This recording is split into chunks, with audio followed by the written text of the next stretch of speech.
என்னுடைய அன்பான சகோதர சகோதரிகளுக்கு என்னுடைய பணிவான வணக்கங்கள். மனம் ஒரு குரங்குன்னு நிறைய பெரியவங்க சொல்லியிருக்காங்க.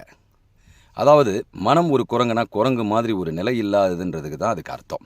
இப்போ எப்படி குரங்கு ஒரு இடத்துல அமைதியாக இருக்காது, ஏதாவது ஒன்று பண்ணிக்கிட்டே இருக்கும், சேட்டை பண்ணிகிட்டு இருக்கும், இந்த மரத்துலேருந்து அந்த மரம் தாவும். அதே மாதிரி நம்மளுடைய மனமும் தாவிக்கொண்டே இருக்கும், நம்மை நிம்மதியாக இருக்க விடாது.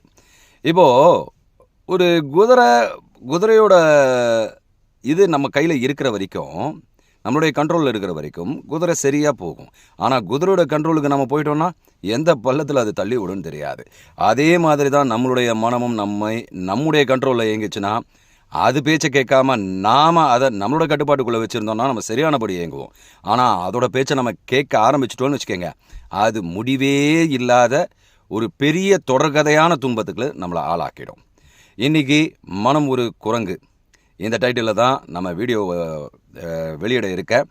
இந்த வீடியோவை நிச்சயமாக எல்லோரும் பார்ப்பீங்கன்னு நம்புகிறேன். உங்கள் எல்லாருக்கும் அது பிடிக்கும்.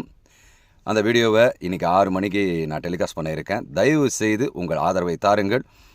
மேற்கொண்டு இதுபோல் பயணம் கிருஷ்ணகுமார் சேனலில் நம்மளுடைய ஆன்மீக சம்மந்தப்பட்ட நிகழ்ச்சிகள் மட்டும்தான் வரும். நம்முடைய ஆன்மா எப்படி விடுதலை பெற வேண்டும் என்கிற வழியையும் இந்த சேனலில் நான் சொல்லிக்கிட்டே இருப்பேன். அதனால் தொடர்ந்து சப்ஸ்கிரிப்ஷன் பண்ணிக்கங்க. சப்ஸ்கிரிப்ஷன் பண்ணிக்கிட்டீங்கன்னா இந்த சேனலில் நீங்கள் தொடர்ந்து இணைந்திருக்கலாம். நன்றி, வணக்கம்.